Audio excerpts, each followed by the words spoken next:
Bon, moi, je suis en mode papier. Alors, pour ceux qui ne me connaissent pas, donc, je suis Minga. J'ai 33 ans, je suis mariée avec Boris qui est à la Sono et on a 2 enfants qui sont derrière là-bas. Alors, du coup, moi, je suis née en Alsace. J'ai eu la grâce de naître et de grandir dans une famille qui connaît, qui aime et qui sert Dieu depuis de nombreuses générations des 2 côtés de mes parents. Il y a eu des pasteurs, des évangélistes, toutes sortes de serviteurs de Dieu. Et tout ça, je me rends compte de plus en plus a eu et a toujours aujourd'hui de précieuses conséquences sur ma vie, ou plutôt bénédictions dans ma vie, par l'héritage spirituel dont je bénéficie. J'ai donc grandi en étant bercée par les histoires de la Bible, à la maison, à l'église, où je participais avec plaisir à l'école du dimanche. Jésus a donc toujours fait partie de ma vie et j'ai appris à le connaître toujours un peu plus. J'ai toujours cru qu'il existait, qu'il m'aimait et que je voulais faire ma vie avec lui. C'était une évidence. C'est lors d'un séjour en Angleterre avec ma famille quand j'avais 10 ans que j'ai participé à un camp et que j'ai pris la décision officielle de suivre Jésus pour le reste de ma vie. J'ai choisi de faire de la foi de mes parents la mienne, personnelle, ma propre foi, que j'avais choisie et qui devenait ma foi personnelle. Au retour de ce séjour de 6 mois en Angleterre, mes parents ont reçu un appel pour implanter une église de maison en France. Et pour ça, Dieu nous a appelés à déménager de l'autre côté de la France, dans le Poitou-Charentes. C'est une étape qui n'a pas été évidente pour moi, dans le détachement de tout ce que j'avais toujours connu et surtout la séparation avec mes amis chrétiens avec lesquels j'avais grandi. Et en gros, mon cocon et ma zone de confort. Les années qui ont suivi ce déménagement ont été pour moi des années pas faciles, mais déterminantes dans ma marche avec Dieu. J'arrivais dans l'adolescence et j'avais plus d'amis chrétiens autour de moi. C'est là que j'ai appris à grandir seule dans ma foi et que je me suis vraiment attachée à mon Dieu en ancrant profondément mes racines en lui.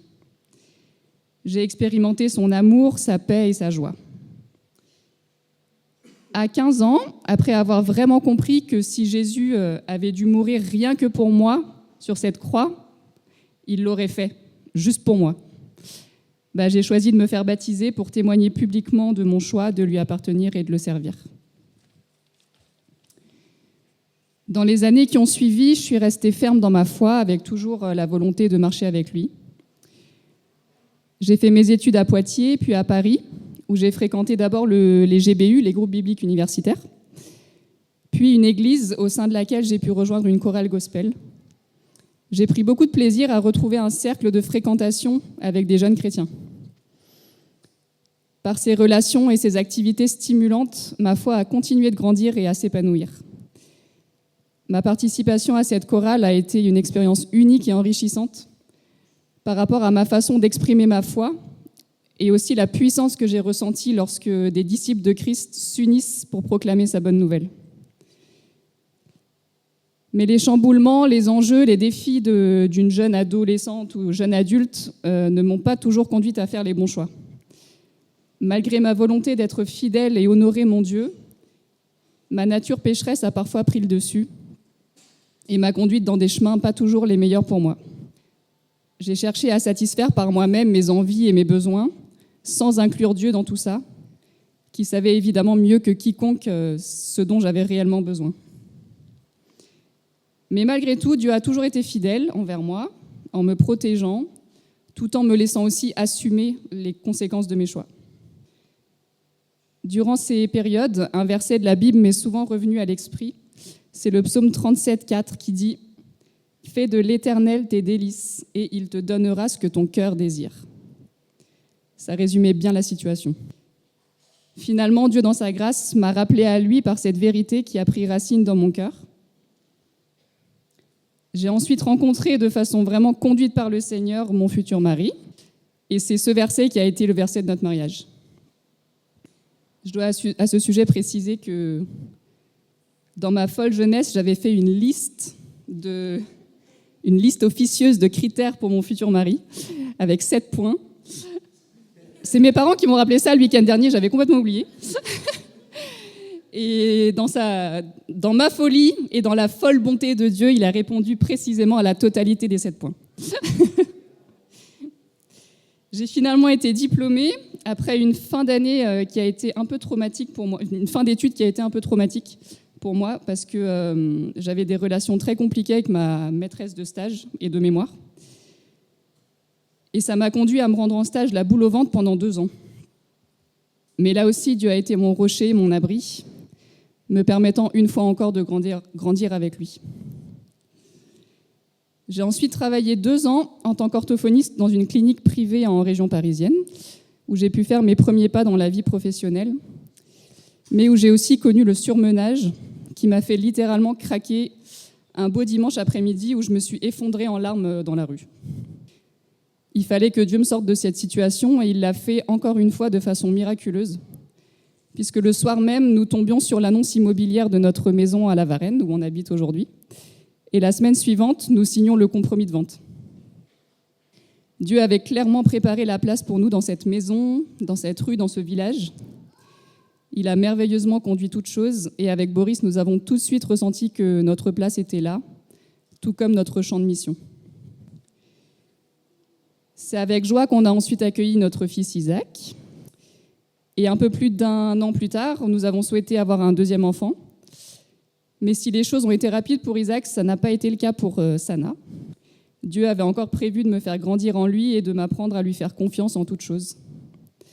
En effet, il nous a fallu patienter 1 an pour que cette 2e grossesse débute. Et pendant cette période, j'ai personnellement navigué entre plusieurs émotions, positives mais surtout négatives, où Dieu m'a mise face à un choix. Décider et essayer de contrôler les choses par moi-même, ou alors lui abandonner réellement ce domaine-là de ma vie aussi. Et quelle leçon! Qui suis-je pour penser que je peux contrôler la vie? N'est-ce pas lui qui donne le souffle de vie? N'est-il pas lui la vie? Car quand j'ai finalement accepté de m'humilier et de lâcher les rênes, c'est là que notre Sana est venue compléter notre famille. Et j'ai dû reconnaître que le temps de Dieu était tellement meilleur que le mien. À notre arrivée dans la région nantaise, nous avons rejoint une église pendant 2 ans. Puis nous avons senti que notre place n'était plus là-bas et nous avons choisi de ne plus fréquenter d'église locale. Cette période a duré 2 ans et ça a plus ou moins coïncidé avec la période du Covid. Puis nous avons été conduits à rejoindre l'église verticale en implantation, que nous sommes ravis de fréquenter aujourd'hui et on espère pouvoir servir le royaume de Dieu. Depuis toujours et jusqu'à aujourd'hui, Dieu est fidèle dans ma vie, plein d'amour et de bonté. Moi, en tant que personne, je n'ai pas de valeur, mais je sais que Dieu lui-même a offert son Fils en sacrifice pour que je sois lavé de toute faute, que je sois restaurée, libre et en relation avec lui.